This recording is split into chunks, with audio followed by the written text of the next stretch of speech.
A gente tem falado, começamos na semana passada a falar sobre maturidade. Soltou aqui já, amor? Tá solto aqui? Tá rodando aqui? Então a gente tem falado na semana passada sobre maturidade, todo esse estudo, obrigado. É sobre, baseado no livro Desde Nova Maturidade, do Luciano Subirá. Recomendo a leitura, um livro muito bom. Hoje é o meu autor predileto. E nós não terminamos na semana passada uma discussão que faltavam 2 minutos para acabar o nosso tempo, não ia dar para concluir, e ela ficou para hoje. Mas basicamente, na semana passada, alguém conseguiu ver o vídeo na internet na semana passada, de quem não estava? Só de amigo, mas tá bom. Depois você pode assistir esse vídeo, tá lá no aplicativo da igreja. Eu estava até comentando, tem meu canal do YouTube também, que eu só uso para jogar para aplicativo, não tem nenhuma visualização, mas não tem problema. Então, deixa eu só recapitular para quem não estava aqui. A gente falou no primeiro capítulo chamado A Importância da Maturidade. A primeira coisa que a gente tem que pensar é por que a gente tem que amadurecer. Como qualquer tipo de pessoa, em qualquer fase da vida, por que amadurecer? A gente tem alguns exemplos de conseguir ter resiliência, de conseguir ter uma capacidade de suportar etapas da vida e, naturalmente, isso se estende à fase cristã também. E no segundo capítulo, a gente falou sobre a herança. O que a gente tem expectativa sobre a herança? Então, a gente estava falando aqui sobre aspectos aos quais Deus quer entregar aos seus filhos, mas que somente serão entregues à medida que tivermos maturidade espiritual para recebermos algumas coisas das quais Deus quer nos entregar. A gente falou que a herança é para os filhos, usando aquele texto que somos co-participantes, co-herdeiros com Cristo. E aí no final, então a gente estava falando sobre a herança, sobre o que era, e aí a gente entrou numa discussão sobre se essa herança ela é para ser vivida nessa parte da nossa vida terrena, ou se a herança que temos em Deus, ela somente iremos receber na eternidade. E aí eu quero começar a falar sobre isso. Eu tenho alguns textos aqui, algumas coisas para a gente discutir sobre qual é a nossa herança. Por que é importante a gente entender qual que é a nossa herança? O exemplo que eu dei foi o seguinte: imagina você que algo tem que ser vivido. E o exemplo que eu dei, eu acho que ele é interessante. Eu dei o exemplo do Victor. A gente estava viajando, indo para a roça do Dudu. Era a frase do Victor lá. Quer ir para a roça do Dudu. Só que no caminho para a roça do Dudu, uma viagem de 4 horas e pouca, ele está me dando total atenção agora, não olhe para trás. Uma viagem de 4 horas e pouca, mesmo querendo alcançar a chegada na roça do Dudu, ele não tinha ainda, ele não tem, pela sua idade, uma criança que vai fazer 3 anos, a capacidade de entender que ele precisava suportar aquelas 4 horas de viagem. Então o que ele queria? A roça do Dudu. Mas qual que era a frase mais falada durante 4 horas? Me tira daqui! Eu quero sair dessa cadeira! Está chegando! É uma questão de maturidade. Muitas vezes a gente sabia aquilo que a gente quer, aquilo que a gente quer receber, mas ter recursos necessários, ganhos com a experiência de uma vida para alcançar, acessar coisas das quais Deus quer nos dar. Então, se a gente não sabe qual é a nossa herança, se a gente não sabe aquilo que nos espera, dificilmente nós vamos ter a resiliência necessária para permanecer em um caminho que nos faça olhar para o alvo e falar: não, eu vou chegar lá. Tem essas dificuldades, tem esses problemas, mas por ter maturidade, de reconhecer, de saber o que eu quero, eu vou trilhar essa jornada. Eu queria começar com 1 Coríntios 3, pode abrir, a herança. O primeiro capítulo é a importância da maturidade, o segundo é a herança. Então eu estou terminando a aula da semana passada, tá? Eu não deu tempo de falar desse finalzinho aqui. O apóstolo Paulo, em 2 Coríntios 3, ele vai dizer que tudo é nosso. Diz o seguinte: portanto, ninguém se glorie nos homens, porque tudo é vosso. Seja Paulo, seja Apolo, seja Cefas, seja o mundo, seja a vida, seja a morte, sejam as coisas presentes, sejam as futuras, tudo é vosso, e vós, vocês são de Cristo e Cristo é de Deus. Qual que é o contexto? Né? A gente não pode ler um versículo só como pretexto. A gente costuma dizer que texto fora de contexto. 3 o quê? Perdão, 21 e 23. A gente não pode dizer que um texto, a gente não pode ler um texto isolado, texto fora de... Não é 1 Coríntios, não? Contexto e pretexto. 1 Coríntios 3, 21. Perdão. 1 Coríntios 3, 1 Coríntios 3, 21 e 23. Qual que é o contexto desse texto? É onde Paulo está falando da imaturidade, que ele não deu à igreja de Corinto alimento sólido, porque eles eram imaturos, eles estavam ali se dividindo, porque uns eram mais próximos de Paulo, outros mais próximos de Apolo. Então ele está trazendo uma reflexão. Ele vai dizer então nesse texto, para que as pessoas não se gloriassem de homens, porque tudo é deles e tal, e eu estou tentando correlacionar com a herança. E aí, dentro do livro aqui, ele vai começar a falar sobre algo que, na minha concepção, começa a trazer clareza sobre que na minha visão a herança, né, tanto para a vida futura quanto para a parte terrena que a gente tem a viver. A Bíblia diz, nesse texto que lemos, que tudo é nosso. Ele diz no tempo presente, certo? A sua Bíblia me parece estar no tempo presente. Tudo é vosso, no tempo presente. E não que tudo será como uma espera, como algo a ser alcançado. Há aspectos da herança, daquilo que nós temos para receber em Deus, que é tanto para ser vivido no presente e a maioria no futuro, que a plenitude, o completo será no futuro. Mas há parte daquilo que Deus tem para nós nessa etapa da vida. Então, se a gente quiser pensar aqui só para a parte futura da herança, eu vou ler o texto de João, que está em 1 João, capítulo 2, versículo 3, que diz o seguinte: amados, agora, de novo, tempo presente, somos filhos de Deus. Vamos fazer uma recapitulação aqui, ó. Se somos filhos de Deus, nós somos herdeiros de quem? De Deus. Nós somos filhos, os filhos herdeiros do Pai, somos filhos de Deus. Qual herdeiros? Com Cristo. Então, se somos filhos de Deus, e ainda não se manifestou o que haveremos de ser. Somos filhos de Deus, tempo presente. Mas ainda não se manifestou aquilo que nós haveremos de ser, tempo futuro. Sabemos que quando Ele se manifestar, seremos semelhantes a Ele, porque haveremos de vê-lo como Ele é. Nesse texto, eu estava até estudando o contexto dele, o meu entendimento é que hoje nós somos filhos de Deus, somos herdeiros, e haverá de se manifestar algo que ainda não somos e que seremos. Por isso que eu acredito que a herança não é para ser vivida agora, no tempo presente. Claro que a gente vai definir o que é a herança, mas ela vai ser vivida agora nesse tempo presente, porque nós somos agora filhos de Deus e no futuro ainda será revelado algo que seremos.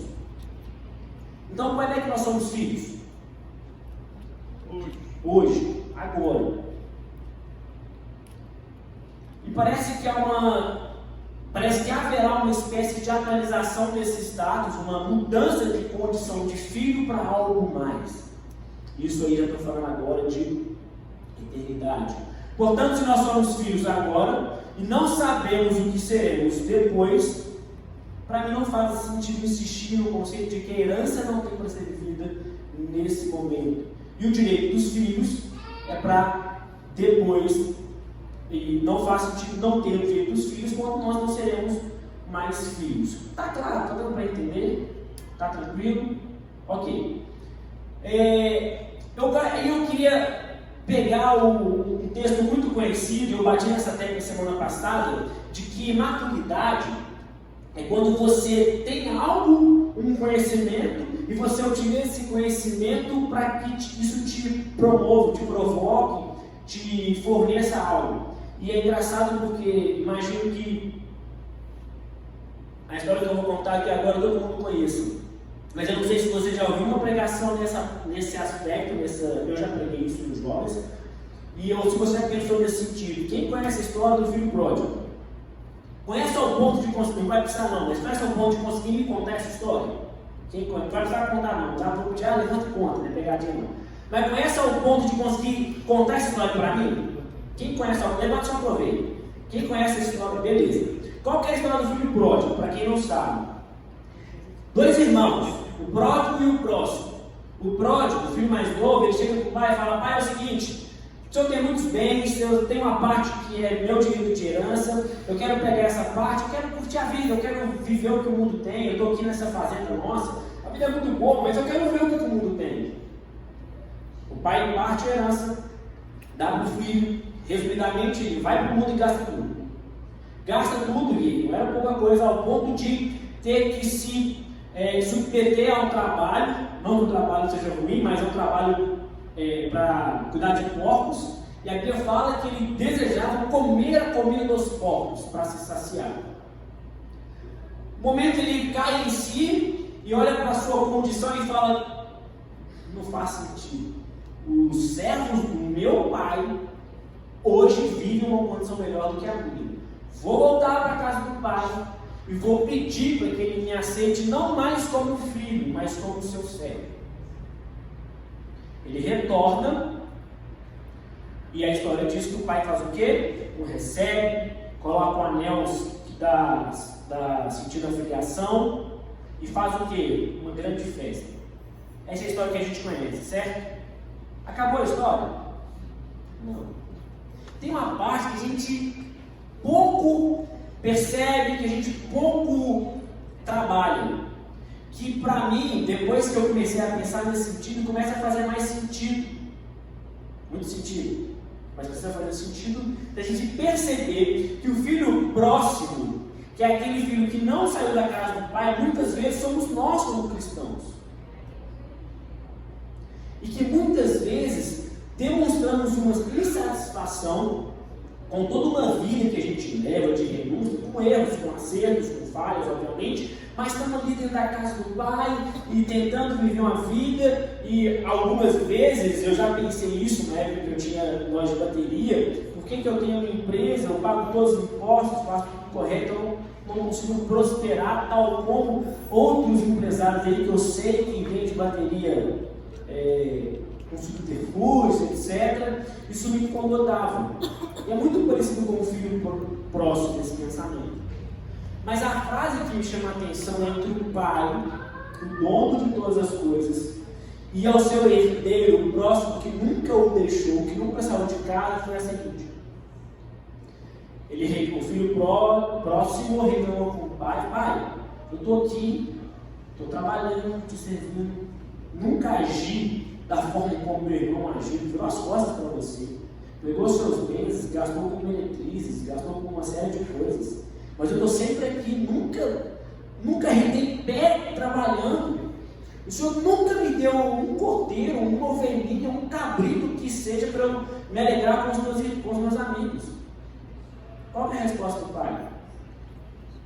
Tudo que eu tenho é seu. Tudo que eu tenho é seu. Você não precisava me pedir. Era só você ter feito. O que isso me faz pensar? Me faz pensar que tudo é nosso. Como Paulo diz no texto que a gente leu.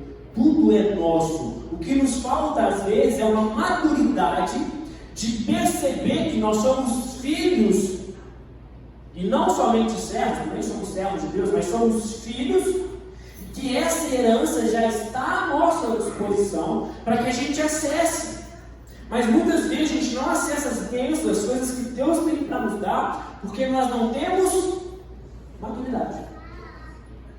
Maturidade às vezes para enxergar que nós já temos. Então, para mim, essa passagem do filho próximo, ela traz consigo algo que a gente precisa levar muito a sério. Sem maturidade, sem crescimento espiritual, muito daquilo que Deus tem para que a gente possa viver não vai ser vivido, porque as coisas precisam estar fora do alcance de criança. Então, o termo que eu usei semana passada, um pouco presente nesse livro, e é que eu quero entrar na aula de hoje. Ok? Tá tranquilo? Quem não estava aqui semana passada, está sentindo um pouco perdido? Está perdido um pouquinho? Tá, né? Normal, mas vai me interrompendo, vai me chamando aí para a gente caminhar junto. Tenta absorver o máximo da aula de agora, que é a que a gente vai entrar, e veja a aula da semana passada para fazer um pouco mais sentido. Quem não é maduro? Esse é o problema, porque algumas coisas que a Bíblia ensina, a gente se exclui automaticamente. Se você perguntar para uma pessoa, você é madura? Ela vai dizer, claro que sou. Então, eu acho que é difícil a pessoa enxergar-se, ou se enxergar imatura. Então, quando você fala sobre maturidade, a pessoa já transfere para outro esse negócio aí. E foi exatamente o que a Sara falou semana passada. Ela falou, não exatamente com essas palavras, mas a ideia da frase dela é difícil porque a gente nem sabe o que é maturidade. Foi o que você falou, Sara? A gente não sabe o que é maturidade. E o que é maturidade? Eu estou tentando aqui, antes de falar sobre o que é maturidade, que a gente vai discorrer ao longo das próximas semanas, é tentar te mostrar que há algo que vale a pena você alcançar. Eu primeiro estou jogando lá para frente, estou fazendo você olhar lá para frente, para tomar uma coisa lá. Está vendo lá na frente? Está longe? Talvez, mas está vendo aquilo lá? É ali que eu quero te ajudar a caminhar para chegar. Para que você entenda que vai valer a pena, vai valer o preço você passar por essa jornada de maturidade. E a gente vai discorrer sobre o que é maturidade, e esse capítulo aqui, que chama Fora do Alcance de Crianças, que você vai botar em capítulo 3, Fora do Alcance das Crianças, ele vai começar a te ajudar a desenvolver o conceito de maturidade. É o que a gente quer caminhar aqui, tá bom? Você falou semana passada que foi bom para entender um pouco o que não é maturidade. O que não é maturidade. Não é o que se vive, o que se conhece, mas o que se vive. Exato. A gente falou, por exemplo, eu vou ainda começar, eu estou guardando aqui, gente, um tempo para eu começar a aula de hoje separado, tá? Por isso que eu vou orar daqui a pouco, mas vou começar o terceiro capítulo. Mas o que a senhora está falando, e para contextualizar, é o seguinte, se a maturidade, que às vezes a gente começa a usar a referência da semana passada, e quando as pessoas não estão, talvez não faça tanto sentido. A gente brincou aqui algumas vezes, eu começava um versículo, as pessoas complementavam. Eu falava um texto, começava lá 2, 3 palavras, as pessoas continuavam. Por exemplo, justificados, pois, mediante a fé, temos paz com Deus por meio de Jesus Cristo. Todas as coisas me são lícitas, mas nem todas me convêm. É engraçado que quer pensar em versículo assim, não vem à cabeça, né? Porque Deus amou o mundo. Isso é o quê? Conhecimento ou maturidade? Isso é conhecimento. Se você conhece que, como é que é de Filipenses? Tudo posso naquele que me fortalece. É lindo falar isso. Você vive isso? Você pode até saber que você pode todas as coisas em Jesus, que é o nosso Deus que nos fortalece. Amém, glória a Deus. Mas se você não vive isso é apenas conhecimento. E a gente precisa, e a nossa ideia aqui, é começar, não é nem tirar, é começar a nos arrancar de um estágio de conhecedores e não praticantes, e nos levar a um nível de comprometimento de viver a palavra. E toda vez que eu falo isso, eu me lembro do texto de Tiago, que ele fala que quando aquele que é ouvinte da palavra e não praticante, ele é um homem que, semelhantemente, quando se vê no espelho, ele vê a sua feição, mas ele vira as costas e ele esquece quem é aquele rosto que estava lá. Se você não começar a praticar, a viver essa palavra, você vai ser só um conhecedor. Eu penso o seguinte, que a maioria de nós tem conhecimento. Agora, a maturidade, ela tem um preço muito alto a se pagar. E é esse preço alto que nós, como filhos de Deus, como cristãos, não queremos pagar. Você começa, vai caminhando, chega a determinar, o preço é alto, e você desanima e fala, não, isso aí eu não dou conta, mas eu penso que nós temos de continuar. E no meu entendimento, eu penso que essa aula vai ser muito, muito boa para nós. E nós precisamos, como igreja, colocar isso em prática. Porque o mundo está precisando de crentes maduros e não de conhecimento. Por que eu estou tentando... na verdade, gente, não sei se está claro para você, se está, eu estou falando de forma proposital, eu estou tentando te convencer que vale a pena a entrar nessa jornada, de um preço alto a ser pago. Não para você que vai ser fácil, não, um preço alto a ser pago. Estou tentando te convencer que, gente, tem coisa boa para ser vivida, tem coisa boa para ser alcançado a quem é maduro.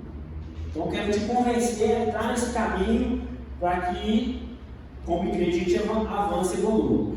Eu quero falar duas coisas e vou procurar ser breve. Hoje de manhã eu vi uma ilustração clara do que é imaturidade. Logo de manhã, eu estava lá fora, o Vitinho chegou. Cadê a Sara? O Vitinho chegou. O Vitinho está virando... Aí eu já cheguei, ei Vitinho, tudo bem? Ele escondeu atrás da Sara e não, vem cá Vitinho, tudo bem com você? Não. Ah, não, se você não me... Aí a Sara, cumprimenta o pastor. Não quer. Dá um choquinho, um toquinho na mão dele. Não. Eu falei, eu vou beliscar o seu bumbum. Para. Todo mundo acha bonitinho, porque ele tem 3 anos, vai fazer 3 anos. Mas imagina você, se o Gabriel chega com a Suzane, ei Gabriel, beleza? Ele, não. Aí a Suzane, cumprimenta o pastor Gabriel. Não quer. Ah, dá um toquinho na mão dele. Para. Esse é ridículo. Um homem de 40 anos, quase 40 anos, 38. agindo como uma criancinha de 3 aninhos, mas assim que a gente age muitas vezes no relacionamento, né? De namorado e namorada, coisas, umas birrinhas, umas bobeiras, umas coisinhas infantis. Agora eu estava pensando numa outra situação. Você falou que Deus tem muitas coisas para nós e a gente não as obtém, não se apropria por falta de maturidade, que é verdade. Mas maturidade também é saber que nem tudo que Deus tem é para nós. Já reparou? Você fica pensando assim, teve a mega cena da virada, 100 e tantos milhões, aí você fica pensando, puxa vida, Deus não me dá um negócio desse, Deus podia me dar, aí você viaja na maionese, se Deus me desse, eu faria isso, faria aquilo, aí você fica sabendo que quem ganhou, às vezes é uma pessoa que não está nem aí para Deus, e você pensa, por que Deus não tem isso para mim? A maturidade também é entender que se Deus quisesse, se fosse milionário, Ele te daria, não precisaria de loteria. E você vai entender também que, embora Deus é dono de todos os iates que existem na terra, Ele não tem nenhum para você. Aí a maturidade vai te fazer entender por quê que Deus é dono de tudo, mas nem tudo é para você, por exemplo. E não ficar pedindo e emburrado porque Deus não dá o que você quer. Fazer biquinho. Vamos ficar de pé, vamos orar, a gente vai entrar aqui no capítulo 3. E o capítulo 3 chama Fora do Alcance de Crianças. E eu quero que você, enquanto eu oro aqui, você comece a refletir qual o seu nível de maturidade, em quantos passos na sua caminhada, na sua jornada cristã você já está. Que você se comprometa com Deus, não comigo, não com a sua igreja, mas com o Senhor de desse ano avançar nesse sentido. Amém? Deus, primeiramente nós louvamos, louvamos porque o Teu nome é o único que merece ser exaltado, adorado e engrandecido acima de todas as coisas. O Senhor é poderoso, o Senhor é maravilhoso e nós nos encontramos aqui para aprender, mas primeiramente com o nosso coração com humildade para aprender do Senhor, engrandecer o Teu nome. Pedimos que o Teu Santo Espírito tenha liberdade no nosso meio, que a Tua presença ela seja sentida aqui, toque nossos corações, abra nossa mente, nosso entendimento, elimine as minhas falhas humanas, que nosso coração seja encontrado como um terreno fértil, para que individualmente, mas também como igreja, possamos avançar a novos níveis de maturidade, para que assim possamos honrar sempre o Teu nome e levar o Teu reino adiante. Essa é a minha oração em nome de Jesus. Amém. Amém. Pode se sentar. Nós vamos durante esse ano te incomodar, não, te incentivar, tentar fazer você sair do ambiente que está e avançar a um novo nível de algumas coisas da sua vida. E uma das coisas que nós vamos fazer no final desse curso é entender qual é o seu nível, qual é o tamanho da caminhada, da jornada cristã que você está. Vai ser exposto Aí nunca sei o nome que a gente vai usar, a gente tem falado um ciclo de compromisso. A gente quer entender onde você está, e não há problema onde você está. O problema está se você não o avançar. A gente quer te ajudar a fazer isso. E aí eu preciso te perguntar, eu quero ver quem é corajoso aqui. Considerando que a gente tem bebê, tudo espiritualmente falando, bebê, criança, adolescente, jovem e adulto. Qual nível de caminhada cristã você se identificaria? Você vai colocar assim, um aninho para que ele é um recém-nascido, acabei de me converter. 2, não, eu já me converti há algum tempo, agora eu me considero uma criança. 3, não, eu sou um adolescente, estou na fase de criar questionamentos, ainda não entender tudo. Estou naquela fase, eu não sou criança, mas também ainda não sou adulto. Não, eu já sou um jovem, já tenho uma maturidade, mas eu ainda não sou o mais maduro que posso ser. De 1 a 5, o que você diria que você é? Levanta a mão e mostra para mim o número assim. 4, 2, 5, 3, 3, 4. Aí tem um 4,5, 4,5, assim. Não importa onde você está. Não importa qual jornada você tem trilhado. Importa se você quer sair de onde está para ir para o próximo nível. E o nosso curso chama Maturidade, alcançando um próximo nível. A gente precisa evoluir para um próximo nível. Amém? Vocês estão parece que estão meio se conectando aí. Eu não sei quem é o autor dessa frase, dizem que é Shakespeare, mas eu não sei quem for que receba os créditos dela. Diz o seguinte: maturidade tem mais a ver com o tipo de experiências que você teve na vida do que com quantas delas você já pagou. Não é qual idade você tem, não são quantas velhinhas você já pagou na vida, quantos aniversários você já completou, mas sim quais foram as experiências que você teve na vida e o quanto você aprendeu com elas.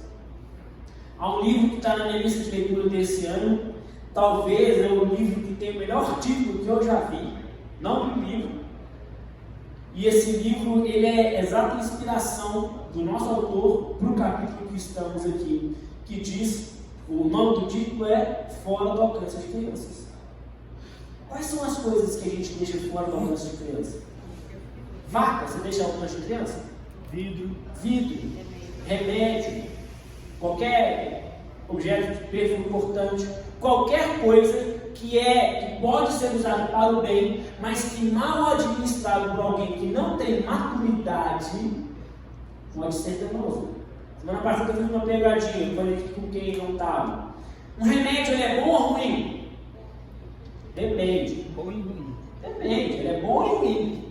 Ele vai ser bom se ele for administrado por alguém que sabe a dosagem, que sabe para qual tipo de uso a aplicação a ser administrado. Mas ele será ruim se for colocado a uso de uma criança. Já viram um vídeo recente de um cachorrinho que destruiu o saco de ração e comeu a ração toda do saco? O cachorro ficou com uma barriga gigante. A ração ela é boa ou ruim? Depende da quantidade, da dose e qual tipo de animal que vai consumir. Então, existem coisas aí, foi como o exemplo que o pastor Cícero deu, ele falou de Mega Sena, tem esse exemplo aqui que eu vou dar lá para frente. Existem coisas que elas são boas e que vão ser entregues a você ao longo da sua vida, mas tem outras coisas que também são boas, mas que não vão ser entregues a você. E o que a gente precisa, como um processo de crescimento, de maturação espiritual, é começar a avançar nesse sentido e entender de Deus aquilo que Ele tem para nós. E se Deus tem algo para você, se Deus não tem algo para você que você queria, não faz pedido não. Ele sabe o melhor que tem para você. Em Gálatas 4, no capítulo, versículo 1 e 2, o apóstolo Paulo, isso foi basicamente o texto usado na semana passada, ele fala do tempo que o filho precisa para chegar a uma maturidade, ele falando de idade mesmo, e ter condições de administrar aquilo que o pai lhe entrega. Então esse tempo ele é necessário para que a criança ela aprenda a ter uma boa gestão. E quando a gente olha para os estudos das culturas antigas, a gente vai perceber que existem idades diferentes para onde um jovem era considerado adulto. Então, na Ásia, um jovem, alguém só era considerado adulto com 25 anos. Então, a maturidade na Ásia era com 25 anos. Em Roma, 18. Na Grécia, 16. Na Judéia, na cultura em que Jesus nasceu, uma criança era considerada um homem, não para todos os aspectos, mas para frequentar, por exemplo, a sinagoga, para participar das coisas do templo, com 12 anos. Então, as culturas, elas vão se entendendo ali com qual é a idade da maturidade. Mas a questão toda que a gente precisa entender é que a maturidade está correlacionada com ser um bom administrador. Com alguém que, quando receber algo, vai saber o que fazer com aquilo. Então, o nosso primeiro tópico dessa manhã, se quiser anotar, é maturidade e gestão. A boa gestão ela está relacionada à maturidade. Por isso que crianças devem ser ensinadas e treinadas. Espiritualmente falando, quando a gente coloca alimentos diferentes em fases diferentes da nossa vida cristã, é com o objetivo de nos fazer evoluir gradativamente. Então vamos brincar aqui, ó. Quem pode falar para mim qual é o conceito de kenosis? Nossa, de Natal? Kenosis. Ninguém? Kenosis é um conceito que vai falar sobre a divindade de Cristo. E aí muitas vezes a gente quer se aprofundar em coisas que legal saber o que é kenosis, mas saber ou não o que é kenosis não vai mudar a sua jornada cristã. E muitas vezes a gente quer se aprofundar em coisas novas, em curiosidades bíblicas, quando na verdade a maturidade está mais relacionada em viver as pequenas coisas mais elementares da fé cristã. Em viver, não conhecer. Quando você começa a conhecer as coisas mais elementares da fé cristã, as coisas mais básicas, e começa a viver isso, você alcançou um nível de maturidade. Você precisa continuar em um processo de evolução. Segundo Jesus, quais são os 2 mandamentos que importam? Se você viver isso, vale muito mais do que conhecer um conceito de kenosis. Ou você saber de cor todas as teorias escatológicas, ou você saber a angelologia, ou você saber qualquer outra coisa. Então, a maturidade é a capacidade de gerir aquilo que foi te entregue. Que foi entregue um princípio bíblico que diz: ame a Deus acima do quê? Todas as coisas.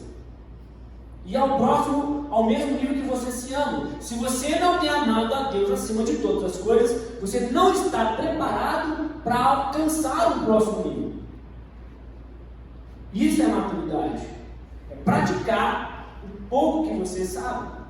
Eu brinco na minha célula que às vezes eu queria conhecer um pouco menos do que eu conheço da palavra, da Bíblia. E seguramente é um assunto que eu mais gosto de ler, é teologia.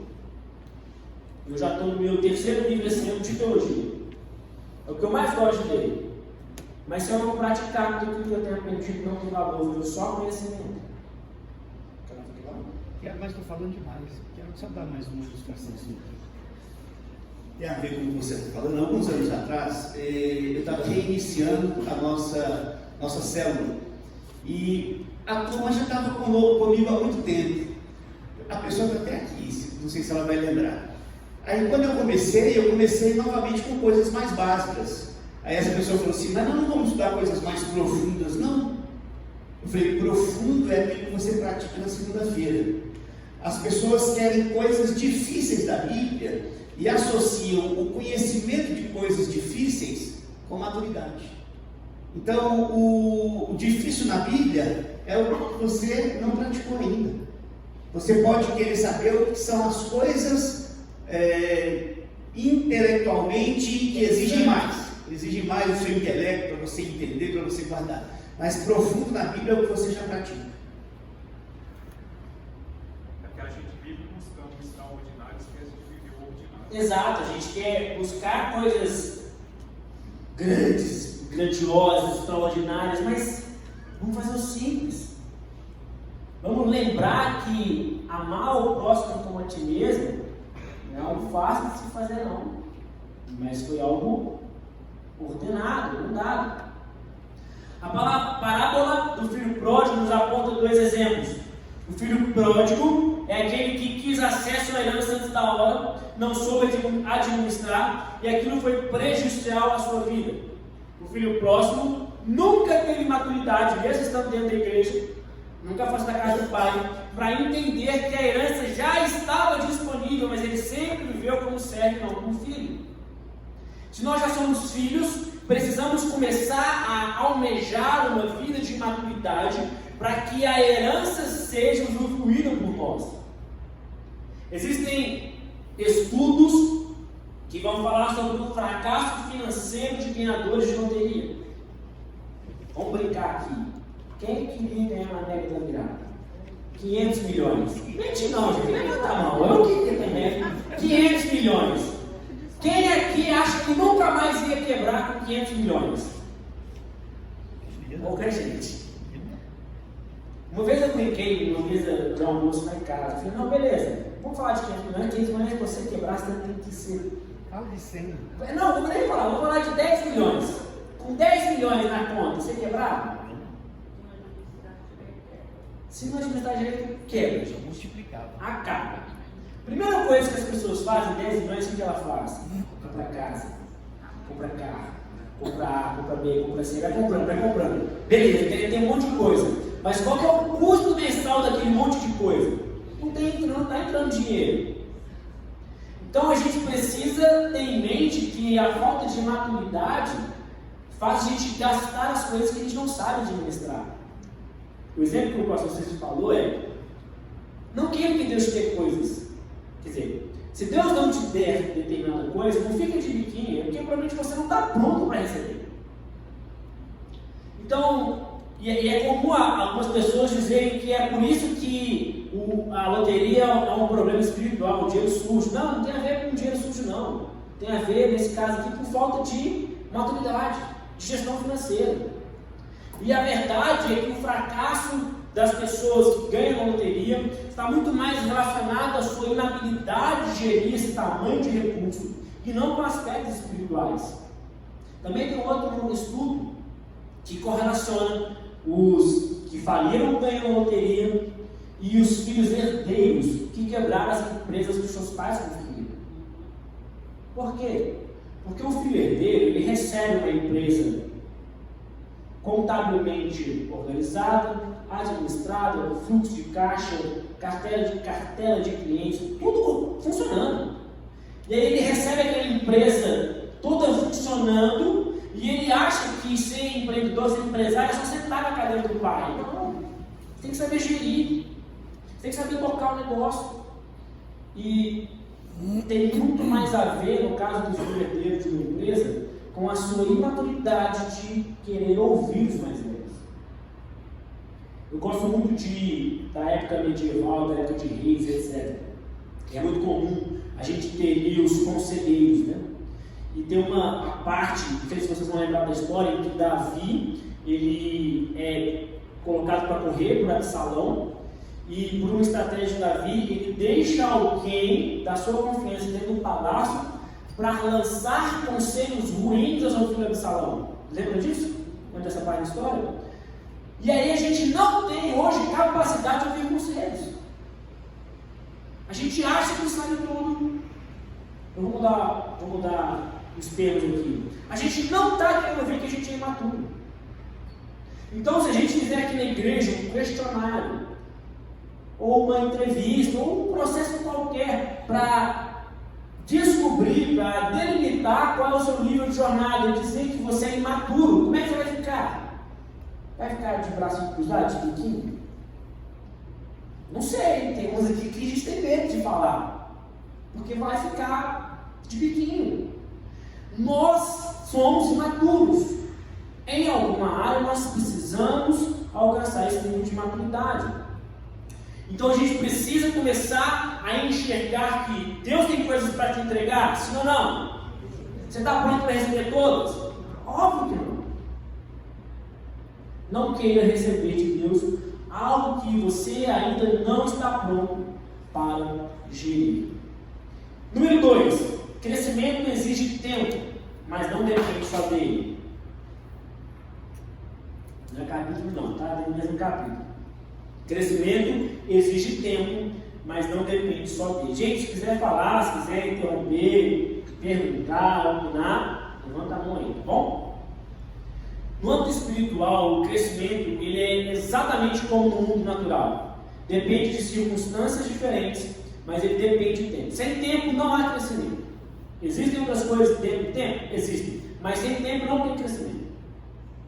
Certo? Não concordam? Ok. Então a necessidade de plantar, de cuidar, regar, alimentar e esperar. Esperar o quê? Que essas coisas façam sentido, que elas cumpram o seu propósito. Por outro lado, o tempo não resolve todas as coisas. Hebreus 5,12 aponta para uma pergunta que a gente falou na última aula. Aquele que é maduro, ele pode retroceder? Sim ou não? Sim. Quem é maduro pode. Bom, nós temos vários exemplos. Pessoas que alcançaram um nível legal de maturidade, mas pararam, estagnaram e começaram a retroceder. Por outro lado, o tempo não resolve todas as coisas. Então, o apóstolo Paulo, ele vai falar que o tempo de fé e de caminhada daquelas pessoas já deveriam apontar para uma vida de mestres por parte deles. Eles deveriam ser mestres, já deveriam estar ensinando. Isso é o princípio da maturidade. Quem já é maduro, quem tem algum nível de maturidade, está repassando isso à frente. Então, se vocês quiserem anotar uma característica do maduro, quem é maduro passa algo à frente, ensina. Mas a realidade é que o tempo não os forjou como deveriam e eles voltaram a precisar aprender coisas básicas e elementares da fé cristã. E, gente, isso é perigoso, isso é complicado. A gente tem uma igreja de quantos anos? Nós somos igreja de 50? Já de 50 em abril. Fizemos. Vamos fazer em abril agora 51 anos. Quantas pessoas já passaram? A gente não tem nem ideia de quantas pessoas passaram aqui. Várias permaneceram, outras saíram.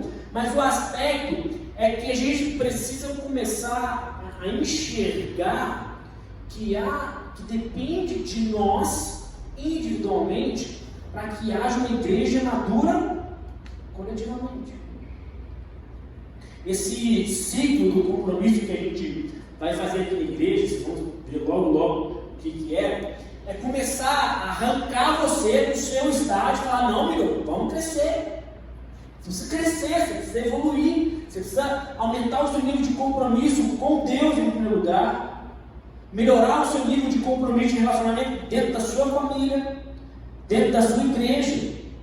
Nós precisamos urgentemente evoluir, crescer, amadurecer, para começar a viver coisas das quais Deus tem para nós. Então, muitos estão estagnados e a gente vai combater isso. A gente precisa almejar o crescimento e a maturidade. E essa é uma responsabilidade individual. Não dá para os pastores fazer isso por vocês. Não dá para os líderes fazer isso por vocês. Não dá para os pais, para os filhos, irmãos ou qualquer outra pessoa fazer por você. É uma jornada individual. O que dá para ser feito é isso. Começar a querer te arrancar e te ajudar. E falar, não, eu vou te ajudar. Eu não posso fazer por você, mas eu vou te ajudar na sua jornada. Então essas experiências que a gente vive, os problemas que enfrentamos, as frustrações que teremos, elas vão fazer parte de quem precisamos ser.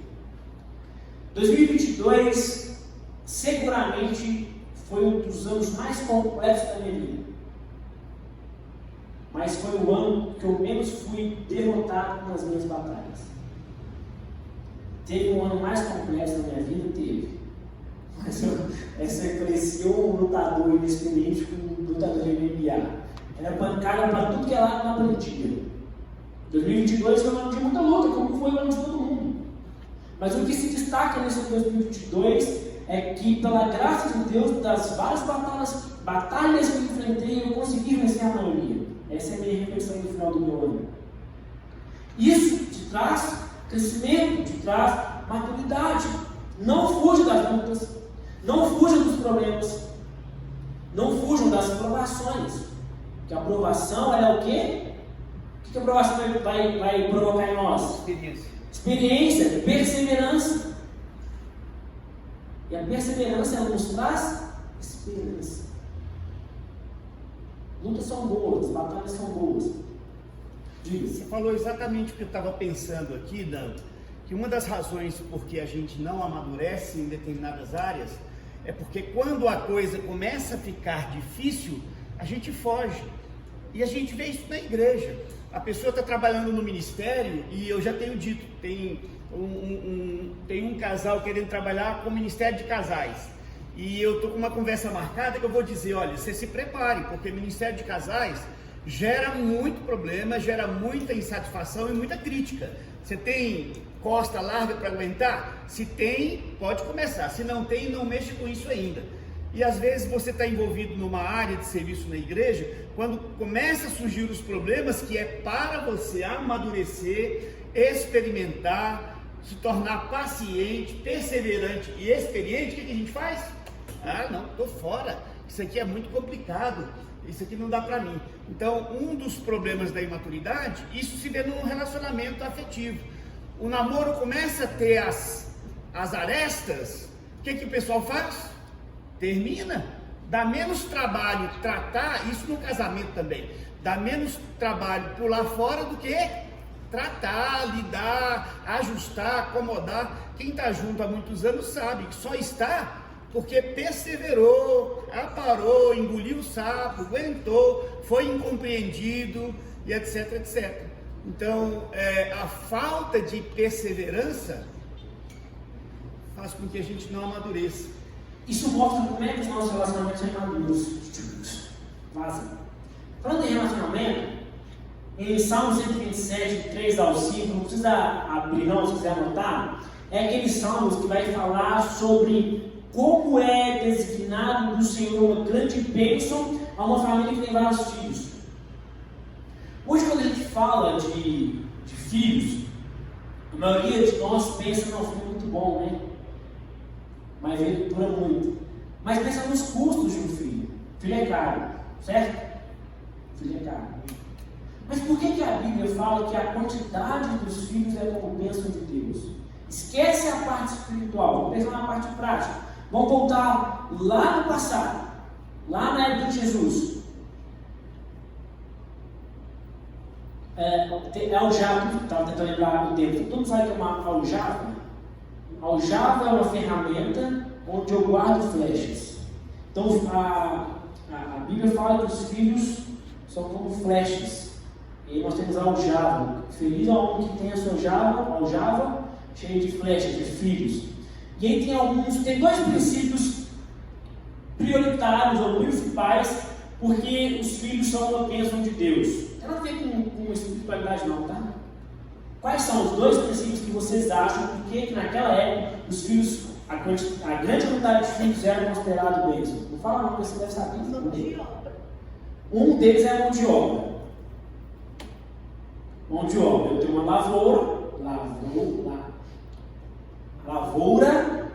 lavoura, e se eu tenho muitos filhos, eu tenho muita gente para trabalhar e que não vou pagar, porque eu posso até contratar gente, mas eu tenho filho, então tem mais gente para olhar também, para trabalhar, então mão de obra. Outro.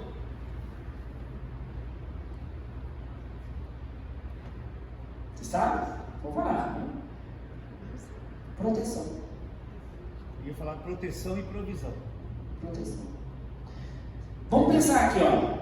Deus chega para Samuel e fala: Samuel, vai lá na casa de quem? Do homem lá, o pai de Davi, Jessé, e você vai ungir um dos filhos deles a rei. Eram quantos filhos?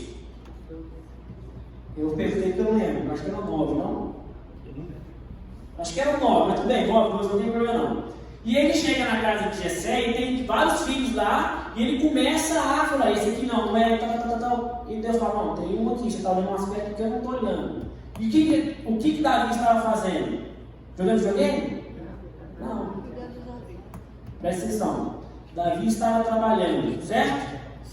Com as ovelhas mais valiosas ou as ovelhas menos valiosas?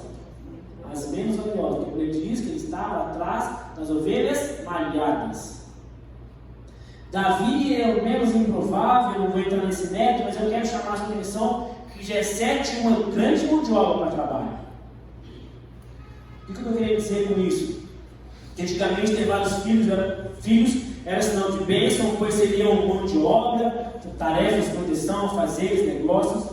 E o que isso nos ensina é que os filhos, eles podem e devem fazer coisas pela família. Liga que eu digo. E não a família fazer coisas pelos filhos. Eu me lembro de ter minhas obrigações lá, lavar carro. Nossa! Meu pai tinha um blazer na época. O carro era grande demais. Eu não chegava na metade do carro. E aí eu lembro que eu pegava um pano e já vinha limpando, já vinha lá para baixo. Não, você tá doido? Não, esse pano aqui só pode limpar primeiro com esse pano aqui que você vai naquela parte de barro, né? Porque senão se você pega daqui de cima, pega de baixo, joga para cima, você arranca o carro. Então a gente tinha as obrigações, lavar carro, limpar o pó de cachorro. Não é porque alguém precisava fazer, eu transferi um princípio. Filhos, o que a gente vai se perguntar, a gente fala muito, né? Vamos combinar aqui, a gente tem uma geração mimizenta aí? Demais. Tem. Agora eu vou perguntar, quem que criou essa geração mimizenta? Eu, foi porque eu tenho filho. Mas foi a nossa geração. Fomos nós que geramos uma geração mimizenta. Por quê? Porque a gente criou um conceito de entender o que é que a família pode fazer para o filho, quando na verdade a pergunta correta é o que o filho pode fazer pela família. Eu quero ler uma história para vocês que está no livro. Deixa eu abrir aqui, página 60. E essa história é do autor do livro, você descobrirá. Ele conta de quando ele era adolescente. E a história é o seguinte: ele é o irmão caçula de 3, e os 2 irmãos já trabalhavam. Ele também trabalhava, mas ele era um empreendedor. Então ele não especificou o que ele fazia, mas ele disse que ele se gabava porque ele ganhava mais do que os seus irmãos que eram mais velhos e trabalhavam de forma formal e tinha tempo. Ele era empreendedor, ele tinha o seu próprio negócio. E aí ele se gabava dessas duas questões e chegou um determinado momento que o pai chegou para ele e falou assim: filho, vem aqui, quero te apresentar, cumprimento o seu novo chefe. Ele falou: o quê? Cumprimento o novo chefe, doutor Orlando. Aí você acabou de ganhar um novo emprego, você vai ser office boy, prepare se você começa amanhã cedo. Primeira pergunta dele: tá bom, pai, mas eu vou ganhar quanto? Meu pai respondeu: não interessa quanto você vai ganhar, o assunto já está sendo decidido. Pai, mas você sabe que eu ganho mais dinheiro com os meus negócios informais do que eu vou ganhar com esse tipo de emprego? A resposta do pai me diz que é uma verdadeira lição. Não se trata apenas de dinheiro. Você tem que aprender a ter responsabilidades, cumprir horários e saber responder ao chefe. Em outras palavras, o que ele entendeu daquilo é: você precisa aprender a ser homem. A partir de hoje, o pai continuou: você não fica com todo o dinheiro. Você vai dar o dízimo, tirar apenas uma pequena parte uma parte do que você ganha e entregar para ajudar nas despesas de casa. Ele respondeu: mas pai, você não precisa do meu dinheiro. Ele falou: eu sei, eu não preciso, mas você precisa aprender a contribuir em casa. Então não é sobre o que eu quero ou o que eu não quero, é sobre o que eu preciso aprender. É sobre um ambiente que eu preciso me colocar para aprender de Deus, que não vai me privar, que não vai, tadinho, não vou fazer passar por isso. Deus não vai te deixar permanecer em um ambiente que você não está aprendendo. E você precisa começar a se colocar em um ambiente para aprender. Não é sobre o que você quer, é sobre o que você precisa. E honestamente, nós precisamos urgentemente começar a entender que esses processos pelos quais nós passamos, eles são essenciais. Diz para mim, pois não. Eu creio que isso é uma grande verdade. Eu, por exemplo, nasci numa família que meu pai nunca precisava da nossa ajuda, mas quando eu e o Paulo, meu irmão, começamos a trabalhar... Quantos irmãos, Xabi? 15. Pouquinho. Eu lembro que mamãe nos chamou e falou assim, olha, vocês agora estão trabalhando. Quando eu fui trabalhar, meu pai chegou lá na firma e falou assim como chefe, olha, ela está aqui, ela só tem datilografia, não sabe nada. Não precisa pagar ela nada, mas faz ela aprender. E eu estou nessa empresa já há 52 anos. Mas aí, eu lembro que a mamãe me chamou, eu e o Paulo falou assim, olha, a partir de hoje, vocês vão tirar o dízimo e vocês vão ajudar uma parte em casa. O Paulo virou e falou assim, mas mãe, o pai não precisa do meu dinheiro. Não precisa não. Mas é principalmente você, que amanhã vai ser chefe de família. Você precisa de aprender desde muito cedo a ter essa responsabilidade. E assim foi. E eu hoje, por exemplo, conheço inúmeras famílias. Eu conheço inúmeras famílias, não da minha geração, um pouco para frente, que tem problemas porque não ensinaram os filhos esses princípios. Que são básicos, é difícil, mas precisa de ser, principalmente no filho homem.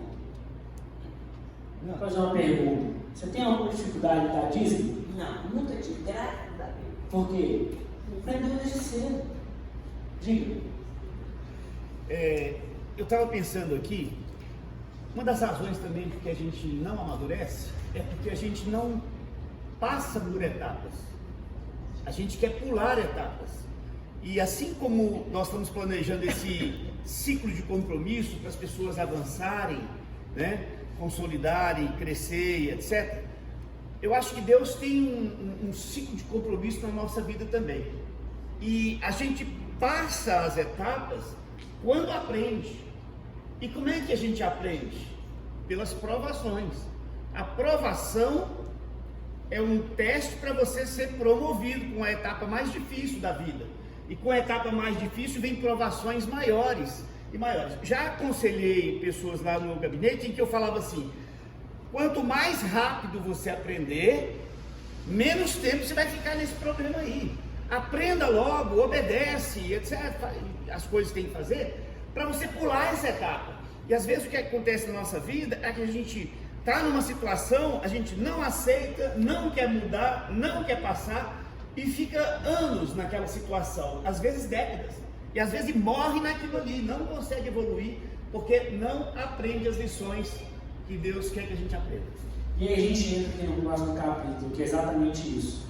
Que são os prejuízos porque você não tem maturidade. Quais são os prejuízos que nós vamos acumular porque nós estamos aqui igual criança birrenta, não querendo avançar em maturidade cristã? Você acha que não vai ter? Claro que vai ter. Vai ter um preço alto. Então no capítulo anterior, a gente apontou que por falta da maturidade a gente não acessa tudo quanto Deus tem para nós.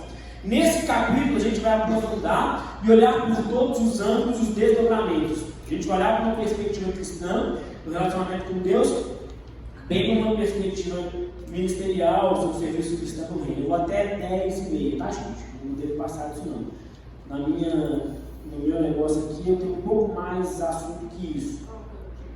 Mas eu vou me comprometer aqui até 10h30. Capítulo 4, prejuízos por falta de maturidade. 1 Coríntios, capítulo 12. Abre aí, por favor.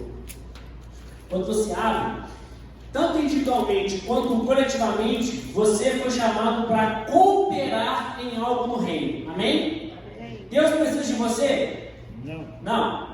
Ele quer te oportunizar a ser usado por Ele? Sim. 1 Coríntios 12, 14 e 25. O corpo não é composto de um só membro, mas de muitos. Se o pé disser, porque não sou homem, não pertenço ao corpo, nem por isso deixa de fazer parte do corpo. E se o ouvido disser, porque eu não sou olho, eu não pertenço ao corpo, nem por isso ele deixa de fazer parte do corpo. Se todo o corpo fosse olho, onde estaria a audição? Se todo o corpo fosse ouvido, onde estaria o olfato? De fato, Deus dispôs cada um dos membros do corpo segundo a sua vontade. Se todos fossem um só membro, onde estaria o corpo? Assim, há muitos membros, mas um só corpo. O olho pode dizer à mão, não preciso de você. Nem a cabeça pode dizer aos pés, não preciso de vocês. Pelo contrário, os membros do corpo que parecem mais fracos são indispensáveis. E os membros que pensamos serem menos honrosos, tratamos com especial honra. E os membros que em nós são indecorosos, são tratados com decoro especial. Enquanto os que em nós são decorosos não precisam ser tratados de maneira especial, mas Deus criou o corpo, dando maior honra aos membros que dele tinham falta, a fim de que não haja divisão no corpo, mas sim que todos os membros tenham bom cuidado uns pelos outros. O que eu quero dizer para você? Eu preciso de você. Esperava ouvir um amém. Vou cortar o vídeo aqui nessa parte. Vou fingir que nada aconteceu e fazer de novo. Gente, eu preciso de vocês. Amém. Nem foi combinado. É uma parte natural de um corpo cristão. Você não é apêndice. Você não é denticiso. Você não é verruga. Você não é pinta. Você é parte de um corpo especial, necessário. Mas que pode estar sendo um braço amputado, porque você está sendo imaturo no serviço do corpo. Para exercer os dons, para servir ministérios, isso requer maturidade. A maturidade vai nos ajudar, por exemplo, a encontrar onde, como e por que servir. O que estava fazendo ontem, Maracas, sábado à noite?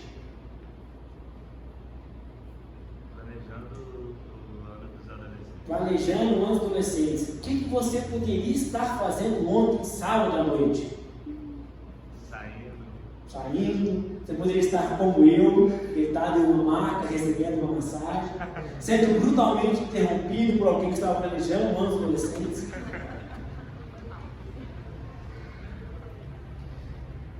Tudo requer de nós escolhas. Tudo requer de nós uma... Eu gosto disso porque quando você faz uma escolha, você está dizendo não a todas as outras. Quando você escolhe estar num sábado à noite, fazendo uma reunião de planejamento sobre o ano dos adolescentes, você escolhe dizer não ao restaurante japonês, você escolhe dizer não à resenha com os amigos, você escolhe dizer não ao... Quando você diz sim para sua esposa, para o seu marido, você está dizendo não para todas as outras possibilidades. E dizer sim para o reino de Deus é dizer não para um monte de outras coisas. Mas esse sim requer uma maturidade enorme. Entender que o tempo, ele é uma excelente escolha, entender que o processo demanda tempo e que escolher viver o processo é uma excelente escolha, não pular etapas. Ele nos faz enxergar algumas verdades e perceber que o caminho de maturidade é sermos experimentados, testados, ensinados, corrigidos. E entender que um garoto de 10, 12 anos, ele tem condição biológica de ser pai? Sim ou não? Sim, biológico. Biológico. Tem condição de ser pai. Mas ele tem maturidade para ser? Então a gente não pode fugir dos processos pelos quais Deus tem nos colocado. E talvez 2022 para mim tenha sido tão doloroso, mas especial, porque eu não fugi dos processos. Foi um ano que eu falei, beleza, é isso aí, então bora. Deus, não dá para acabar rápido. Não acaba ainda não. Mas vamos viver o que Deus tem. A maturidade é a ferramenta pela qual alcançaremos o nível de ajudarmos os outros a amadurecerem. Quer anotar aí outra segunda característica de quem é maduro? O maduro ajuda o outro a amadurecer. Tem um filósofo, teólogo dinamarquês, Søren Kierkegaard, diz o seguinte: só quem amadureceu e se modificou pode modificar os outros. Em outras palavras, somente as feridas que você já cicatrizou, você pode ajudar a serem cicatrizadas dos outros. Há um nível de experiência, de situações que Deus tem para a gente viver, uma parte da herança que é a condição de estarmos em um nível de transformar a vida de outras pessoas. Deixa eu fazer uma pergunta muito honesta aqui. Você consegue pensar ao menos uma pessoa que você sabe que você conseguiu transformar, não você, né, mas você tem uma ferramenta nas mãos de Deus, para transformar a vida dela? Você consegue dizer alguém? Consegue? Então, eu ajudei essa pessoa a transformar a vida dela. A coisa que mais me toca, a coisa que mais me emociona é ver as pessoas nas quais eu tive o privilégio de ser usado por Deus para transformar. E eu lembro que na minha... Eu falo que eu não choro, né? Eu lembro que na minha consagração eu estava aqui, ó, encostado aqui, não sei se vocês lembram, tinha um treco de madeira ali e um vaso. E aí a analogia que a Dani, as meninas prepararam na minha consagração, era botões de rosa que fala?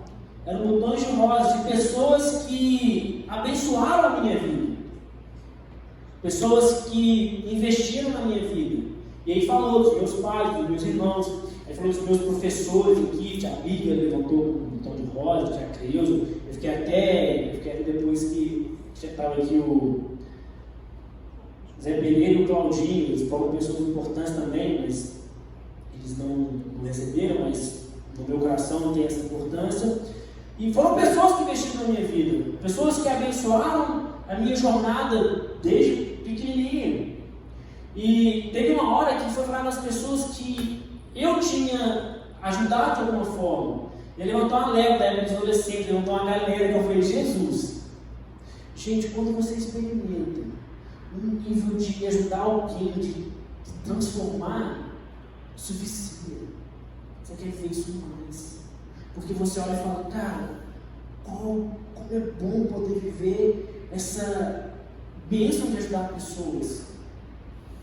E eu queria que cada um tivesse aqui ao menos uma experiência dessa. E aqueles que já tiveram, começassem a se comprometer novamente a buscar isso de novo para as suas vidas. O que eu não estou querendo dizer é que aqueles que ainda não têm determinado nível de maturidade, eles não alcançaram ainda essa maturidade, eles não possam ser úteis. Não é isso. Claro que precisa participar de toda uma jornada, um ciclo, mas podem ser úteis. E a gente pode lembrar aqui de exemplos. Estou tentando lembrar aqui uma história, estou tentando pegar os detalhes dela, mas ao tempo que eu for contando aqui, vocês vão me ajudando. Muitas vezes a transformação, pronto, lembrei de uma que legal. Talvez um dos momentos da história de Jesus de transformação coletiva mais significativo tenha sido com os samaritanos.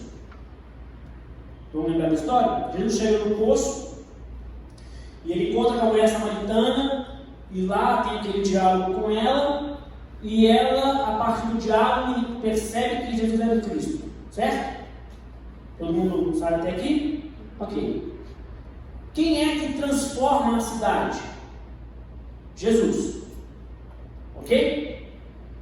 Mas quem é que leva a mensagem para a cidade de que o Cristo que poderia transformar a mensagem já tinha chegado? Então não importa o seu nível de maturidade, não importa se você está disposto a ser usado. Claro que nas guardadas proporções daquilo que Deus tem. Quando Paulo e Barnabé fizeram a sua primeira viagem missionária, eles percorrem várias cidades.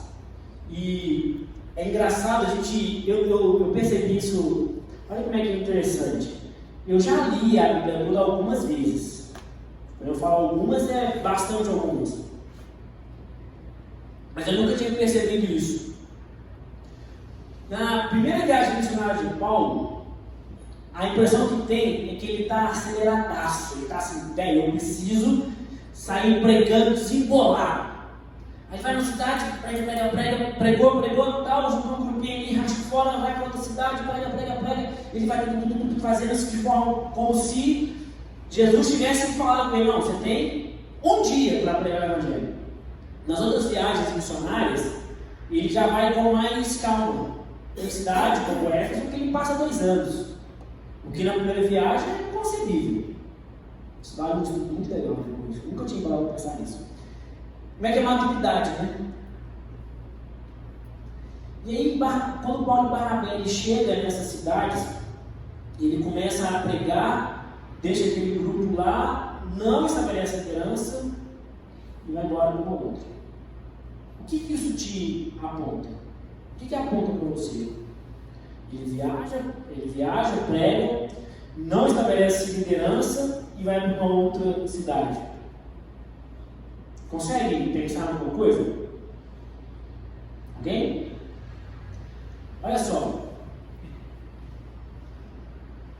Se ele não estabelece liderança quando vai embora, é porque para exercer liderança precisa de maturidade. Não deu tempo ainda das pessoas avançarem na maturidade. Então é melhor não ter liderança do que estabelecer uma liderança madura. Quer servir? Servir. Quer liderar? Calma, vamos entender aqui. Em João 3,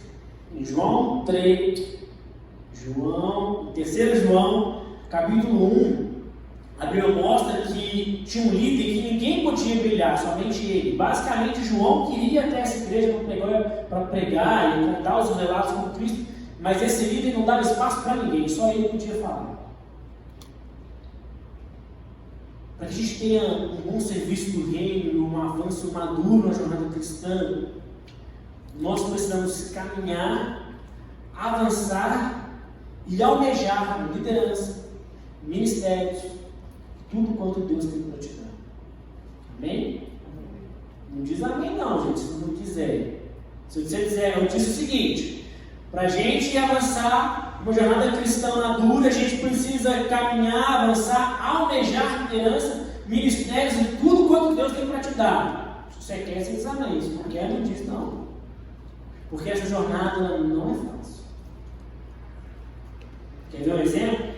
Para Moisés se tornar o líder que foi, olha tudo que ele passou para si. O tópico agora chama perdas desnecessárias. Quem já passou por perdas desnecessárias? Cara, perdi coisa, vacilo. Não precisava ter perdido. Foi escolha ruim, decisão errada, perdi. Ok? Todos nós. Eu costumo dizer que quando você tem algo na sua vida que toma um espaço nela desproporcional, Deus costuma retirar de nós esse ídolo. Isso pode ser das mais variadas coisas: posses, bens, pessoas, ministérios. Eu tinha um ídolo no meu coração que era o meu ministério de adolescentes. Tinha um espaço muito grande, talvez maior do que o próprio Deus em alguns aspectos. Uma época que tinha 70, 80 adolescentes, era 1, 2, 3, eu ficava ali, até aquele banco ali cheio de adolescente. Existia um espaço no meu coração maior do que Deus. Foi difícil perder isso, passar por esse processo. Quando Deus Ele quer nos levar a um próximo nível, Ele inicia retirando de nós coisas que estão nos impedindo de ir até lá. Imagina você tentando subir Apolo Brandão com a mochila de 30 quilos nas costas. Não vai dar. Vai dar. Sabe o que é Apolo Brandão? É uma rua que tem aqui que é assim. Não sei que ele é assim. Se a gente pensar em Abraão, para Abraão ele se tornar aquilo que é, sabe por que a gente vai colocar a bandeira de Israel ali? Você sabe por quê? Por causa de Abraão. Sabe por quê? Sabe, gente? Responde sim ou não, sabe? Sim ou não? Porque quando Deus disse para Abraão: sai da tua terra, do meio dos teus parentes, vai para uma terra que eu te mostrarei. Abraão obedece e vai. Depois Deus diz para ele assim: sai da tua tenda, lá na terra que ele mostrou já. Sai da tua tenda, está vendo as estrelas do céu? Eu vou te fazer tão numeroso quanto as estrelas do céu. E de ti serão abençoados todos os povos da terra. Abençoarei os que te abençoarem, e amaldiçoarei os que te amaldiçoarem. A gente precisa começar a orar mais por Israel. É por isso que nós vamos colocar aquela bandeira lá, junto com a bandeira do nosso país. Começar a orar pela nossa nação, orar pela nação de Israel. Que é um princípio bíblico. Na verdade, é uma promessa bíblica.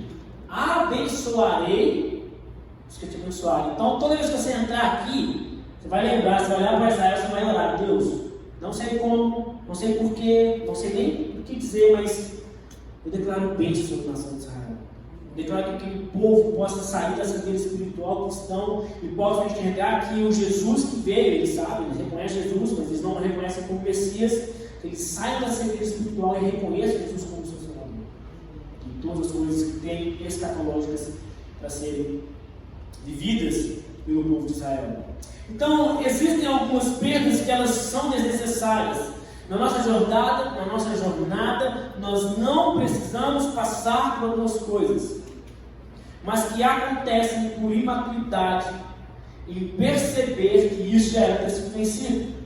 Pastor Cito deu exemplo, gabinete, conversa com pessoas e fala: olha, aprende logo, cara. Aprende, você está batendo cabeça em que você está insistindo em não aprender.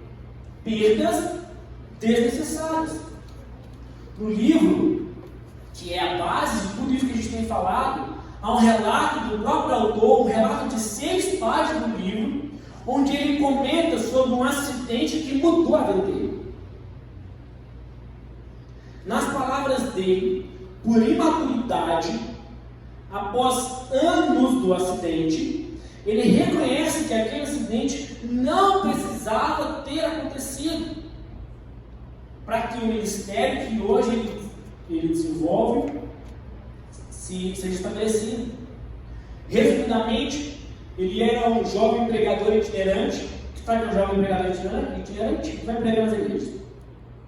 Ele estava numa viagem que ele fazia com alguma frequência, e nessa viagem ele conta que ele está numa Paraty 89, e ele vai fazer uma ultrapassagem, pega uma aquaplanagem, perde o controle do carro, desce para a ribanceira, e eles estavam de mudança para ajudar um outro pastor que estava abrindo uma igreja. E tudo que eles tinham estava na Paraty, eles perderam tudo.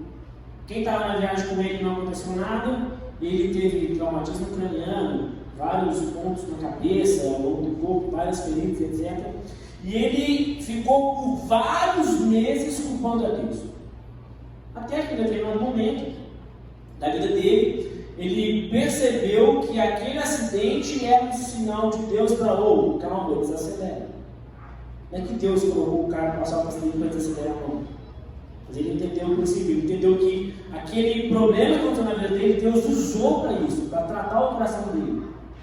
O que nós precisamos entender é que nós vamos passar por perdas desnecessárias se nós não tivermos maturidade.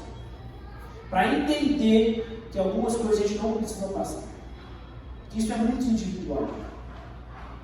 Na minha vida acadêmica, o período que eu mais lamento ter desperdiçado tempo, oportunidade de ter estudado com afinco, com compromisso, eu precisei tomar bomba no primeiro ano. Mas foi a melhor coisa que aconteceu para mim na época. Acordei. Despertei. E cara, precisei disso. Precisei perder um ano da minha vida para entender que o estudo, que essas coisas precisavam ser levadas mais a sério. Foi um ano de perdas desnecessárias.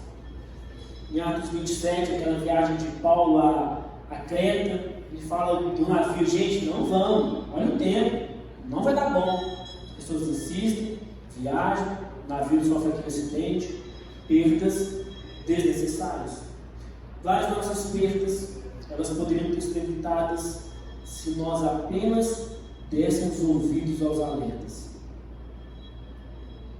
E o que eu quero terminar dizendo hoje para cada um de nós é que há muito para ser vivido da parte de Deus, há muito para nós alcançarmos da parte de Deus, e a maturidade ela é a chave que vai nos levar a isso, mas como também vai nos impedir de perder muitas coisas.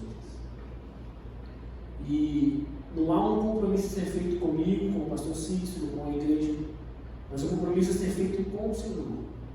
De você começar a falar: Deus, eu ainda não sei tudo que a gente vai falar nesses dias, eu não sei tudo ainda está muito como subjetivo, né? Não está tão prático ainda, está tudo dentro planejado para ser assim, mas eu quero começar a trilhar essa jornada. Quem está satisfeito com o seu nível de maturidade em Deus? Quem está satisfeito? Fala: não, eu estou satisfeito, não quero mais nada, assim está bom. Alguém? A gente precisa caminhar, precisa evoluir. Isso é uma decisão pessoal. Amém? Fica de pé, vamos orar para a gente encerrar.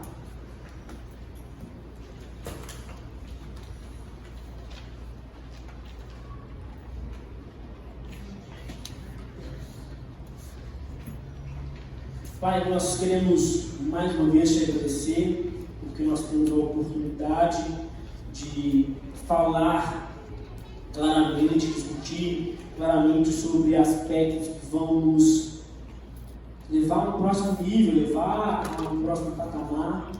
Nós temos aqui, inicialmente, construído uma base de conceitos, de princípios, para que na próxima semana, quando chegar no capítulo 5, que é crescimento espiritual, a gente comece a falar de coisas mais práticas. Coisas que, como a gente tem dito aqui, muitas vezes em tom de brincadeira, mas que carregam princípios reais de que nós sabemos que o Senhor é o alvo do nosso maior amor e que devemos amar ao próximo como amamos nós mesmos, mas se isso não é praticado, isso não tem valor. Ao mesmo tempo, se tudo aquilo que nós construímos de princípios, de conceitos nesses 2 dias, se nas próximas semanas, onde as coisas vão começar a se tornar mais práticas, não começarem a ser práticas e de novo forem só conceitos, não tem valor.